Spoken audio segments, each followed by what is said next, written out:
Welcome to bird media. నేను మీ పవన్ కృష్ణమూర్తి. ఆంధ్రప్రదేశ్లో అధికారంలో ఉన్న సమయంలోనూ ప్రతిపక్షంలోకి వచ్చిన తర్వాత కూడా వైఎస్ఆర్సీపీ సోషల్ మీడియా వ్యవహార శైలి మీద విమర్శలు అయితే కొనసాగుతూనే ఉన్నాయి.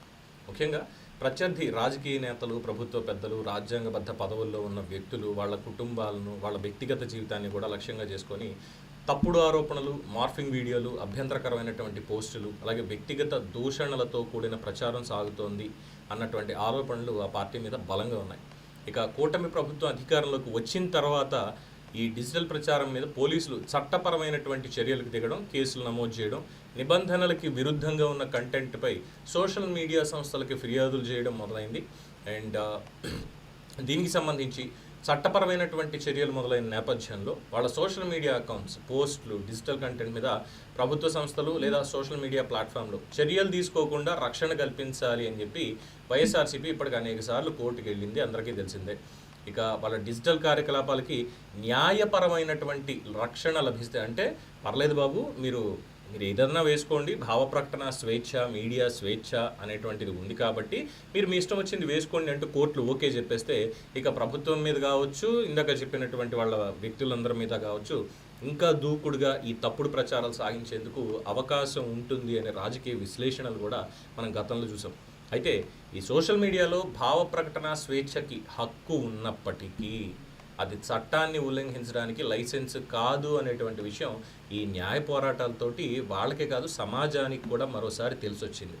అంటే జస్టిస్ సూర్యకాంత్ గారు గతంలో వ్యాఖ్యానం చేశారు, భావ ప్రకటన అనేదానికి హద్దు లేకపోవచ్చు, స్వీయ నియంత్రణ అనేది మాత్రం ఉండాలి. భావ ప్రకటనని కట్టడి చేయలేము, కానీ కట్టడి చేసుకోవాల్సింది ఎటువంటి భావాన్ని మీరు ప్రకటిస్తున్నారో అనేది ఆ నిర్ణయాధికారం మీ చేతుల్లోనే ఉంటుంది.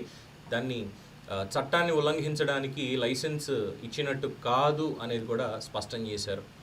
మరి ఇక్కడ రాజకీయ విమర్శలకి, వ్యక్తిగత దూషణలకి మధ్యలో ఉన్నటువంటి ఆ లైన్ని న్యాయస్థానాలు ఎన్నిసార్లు స్పష్టం చేసినప్పటికీ కూడా, ముఖ్యంగా రాజ్యాంగబద్ధ పదవుల్లో ఉన్నటువంటి వ్యక్తులని వ్యక్తిగతంగా వారి కుటుంబ సభ్యుల్ని లక్ష్యంగా చేసుకొని దాడులు చేయడం అనేది చాలా తీవ్రమైనటువంటి అంశం అంటూ మన ఆంధ్రప్రదేశ్ హైకోర్టులో అనేక సందర్భాల్లో వ్యాఖ్యానించింది.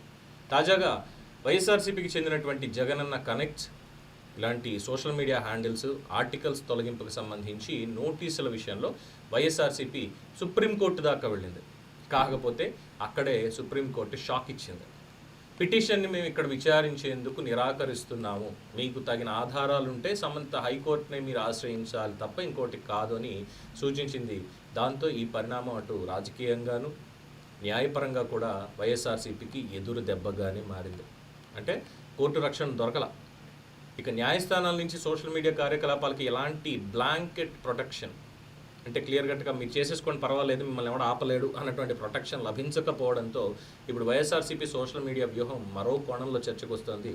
ఒక ఖాతా మీద చర్య మొదలైతే ఇంకో కొత్త హ్యాండిల్, ఒక పేజీ మీద ఫిర్యాదులు వస్తే ఇంకో కొత్త పేజీ, ఇలా పేర్లు, హ్యాండిల్స్ మారుతున్న ప్రచారం మాత్రం మానట్ల. ఈ తప్పుడు ప్రచారం చేస్తూనే ఉన్నారు అన్నటువంటి విమర్శలు బలంగా ఉన్నాయి.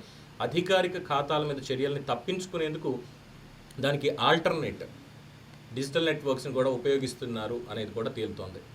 ఇక సోషల్ మీడియా పేరు మార్చడం అనేది సాధ్యమే, హ్యాండిల్ కూడా మార్చడం సాధ్యమే, కొత్త పేజీ కూడా సృష్టించుకోవచ్చు, ఏదైనా 1-2 అకౌంట్లు పెట్టుకోవచ్చు. కానీ ఒక్కసారి చట్టవిరుద్ధమైనటువంటి కంటెంట్ మీద ఆధారాలు సేకరించబడితే ఖాతా మారినంత మాత్రాన బాధ్యతల నుంచి తప్పించుకోలేరు అన్నది ఇక్కడ తాజా పరిణామాలు చెప్తున్నటువంటి సందేశం. రాజకీయ విమర్శలకి ప్రజాస్వామ్యంలో స్థానం ఉంది ఖచ్చితంగా, కానీ అసత్య ప్రచారం కావచ్చు, వ్యక్తిగత దూషణలు, మార్ఫింగ్ కంటెంట్, అలాగే విద్వేషపూరిత పోస్టులు, భావ ప్రకటన స్వేచ్ఛ రాజ్యాంగంగా కల్పించింది, బాబాసాహెబ్ నాకు ఇచ్చేశారు అనేటువంటి పేరుతో దాని గురించి ప్రొటెక్షన్ కోరడం అనేది సమర్థనీయం అనుకుంటారా? డెఫినెట్గా కాదు.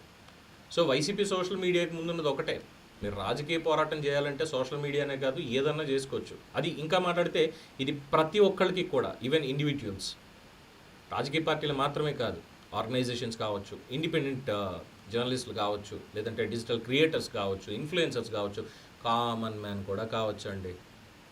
సోషల్ మీడియాని ఏదో ఆయుధంగా మార్చేసుకొని చట్టాన్ని మీరతాం, హద్దులు దాటేస్తాం అంటే ఆ తర్వాత కోర్టులు కాదు కదా, ఎవ్వరూ కూడా మనకి ప్రొటెక్షన్ ఇచ్చేటువంటి హామీ మాత్రం ఇవ్వరు. సో ఈ తప్పుడు ప్రచారాలు చేసేటువంటి వాళ్ళు, సుప్రీంకోర్టు ఆల్రెడీ చెప్పింది, మీ దగ్గర ఆధారాలు ఉన్నాయి, మీరు తప్పు చేయలేదు అనుకుంటే హైకోర్టుకి వెళ్ళండి అని. కానీ హైకోర్టులో చాలా చెప్పింది, రాజ్యాంగబద్ధ పదవుల్లో ఉన్న వాళ్ళని కానీ, మిగతా రాజకీయ నాయకుల్ని వ్యక్తిగతమైనటువంటి దూషణ మితి మీరి చేస్తే మాత్రం చట్టం రక్షించదు అన్నట్టే చాలా స్పష్టం చేస్తోంది. ముఖ్యంగా ఇలాంటివన్నీ మొట్టికాయలు అధికారంలో ఉన్న ప్రతిపక్షంలో ఉన్న వైఎస్ఆర్సీపీకే ఎక్కువగా, చాలా ఎక్కువగా కనెక్ట్ అవుతూ ఉంటాయి. అందుకే జగనన్న కనెక్ట్స్ లాంటి వాళ్ళు అలాంటి హ్యాండిల్స్ అన్ని పెట్టుకున్నటువంటి వైఎస్ఆర్సీపీ సుప్రీంకోర్టుకి వెళ్ళి తాజా మొట్టికాయ తినొచ్చింది. అలా ఉంది పరిస్థితి. అయినా సరే మేము మారం. మాకు జగనన్న కనెక్ట్స్ కాకపోతే జగనన్న 2.0 కనెక్ట్స్ వస్తుంది, మేము పెడతాం, మేము తిడతాం, మా ఇష్టం. మీ ఇష్టం ఒక లిమిట్ దాకానే. ఆ తర్వాత చట్టం ఇష్టం, చట్టం చేయాల్సింది ఖచ్చితంగా చేస్తుంది. దానికి రెడ్ బుక్ రాజ్యాంగం అని పేరు పెట్టుకున్నా, లేదంటే భావ ప్రకటనని తొక్కేస్తున్నారనుకున్నా, మీడియా స్వేచ్ఛని హరిస్తున్నారనుకున్నా, అక్రమంగా ప్రభుత్వం అరెస్ట్ చేస్తుంది అని గగ్గోలు పెట్టినా అవన్నీ కేవలం అరణ్య రోదనలే.